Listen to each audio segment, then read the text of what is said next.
अनेक गोष्टी आहेत की आपण लढतोय. आपण का लढतोय पहिले हे तुमच्या मनामध्ये बिंबवून घ्या.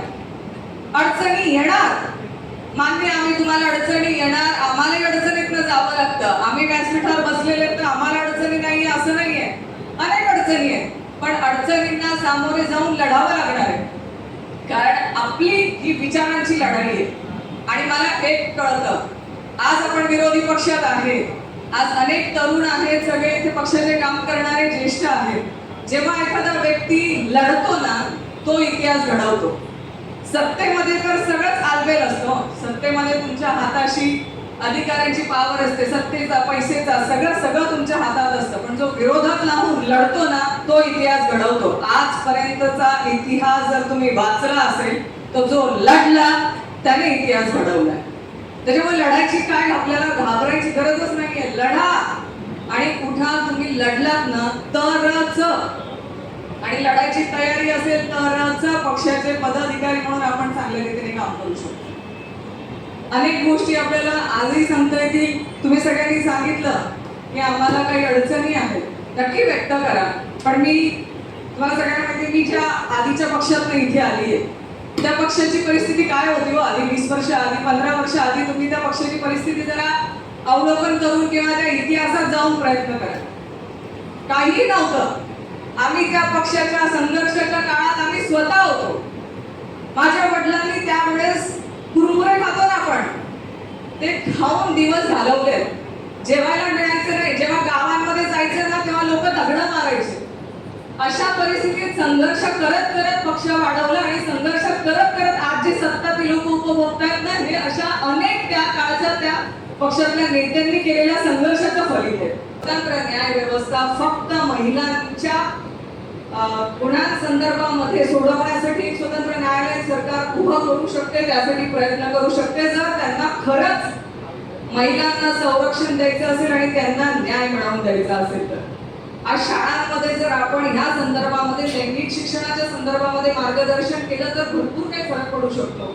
लहानपणीपासून मुलांमध्ये हे संस्कार रुजवणं आज गरजेचं आहे की एक स्त्री तिचा आदर सन्मान आपण राखायलाच हवा, हे आज रुजवणं गरजेचं आहे. तेव्हा हे जे समाजामधले विकृत लोक आहेत ना, हे विकृत लोकांवरती कुठेतरी तो दबाव आणि ते सामाजिक प्रेशर तयार होईल. आज शाळांमध्ये या कायद्यांच्या संदर्भात त्यांना तोंडओळख तरी देणं गरजेचं आहे की जर तुम्ही हे केलं तर तुम्हाला ही शिक्षा होऊ शकते. आज पळापळ अनेक आहेत, पण कायद्याच्या चौकटीमध्ये त्यांना कठोर शिक्षा या बदल करून सरकारने करणं गरजेचं आहे. आणि असे अनेक पर्याय आम्ही याच्यामध्ये सुचवू शकतो. मी अनेक ठिकाणी बोलली आहे की तुम्ही स्वतंत्र न्यायालय सरकारच्या माध्यमातून उभं करू शकतात. त्याचबरोबर समाजामध्येही आपण जागरूक असणंही गरजेचं आहे. पण तुम्ही सगळे हे करत असाल, तुम्ही सगळे इथे उपस्थित आहात. माझी विनंती आहे की इथून जाताना आपल्याला का लढायचंय हे लढण्याचं कारण इथून घेऊन जा, म्हणजे मग इतर गोष्टींचं कारण आपल्याला देण्याची गरजच पडत नाही. लढायचंय आपल्याला आपल्या आया बहिणींच्या संरक्षणासाठी, लढायचंय शेतकरी बांधवांसाठी. शेतकरी बांधवांना कर्जमाफी जाहीर केली आणि जेव्हा कर्ज भरण्याची वेळ आली तेव्हा त्यांच्यावरती दमदाटी करून, जबरदस्ती करून त्यांना कर्ज फेडायला लावलेलं. का तुम्ही शेतकरीच आहात, तुम्हाला सगळ्यांना माहिती आहे. बऱ्याच लोकांनी जबरदस्तीने का होईना शेतकऱ्यांनी कर्ज भरलं.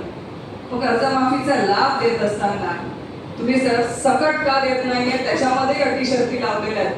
गेल्या 2 महिन्यामध्ये आपल्या जिल्ह्यामध्ये अनेक ठिकाणी पाऊस पडला, त्याच्यामुळे पिकांचं अतोनात नुकसान झालं. 195 झाले, पण अजूनही शेतकऱ्यांच्या खात्यात काही आलंय का? नाही आलंय. मग आपल्याला लढायचंय ते आपल्या ह्या शेतकऱ्यांना न्याय देण्यासाठी.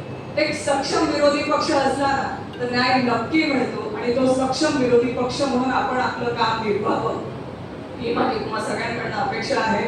तुम्ही सगळे लढाल आणि आपण सगळे संघटना मजबूत करून या जिल्ह्यामध्ये आपण आपला पक्ष जो आधीपासून मजबूत होता तोच पक्ष मजबूत करूया, अशीच आपल्या सगळ्यांकडनं अपेक्षा करते आणि थांबते. दोघंही शशिकांत शिंदे साहेब असतील, भुसारा साहेब असतील, वेळात वेळ काढून आपल्यासाठी इथपर्यंत आले. त्यांनी आपल्या सगळ्यांच्या भावना ऐकून घेतल्या, त्यासाठी त्यांचे मनापासून आभार व्यक्त करते. धन्यवाद.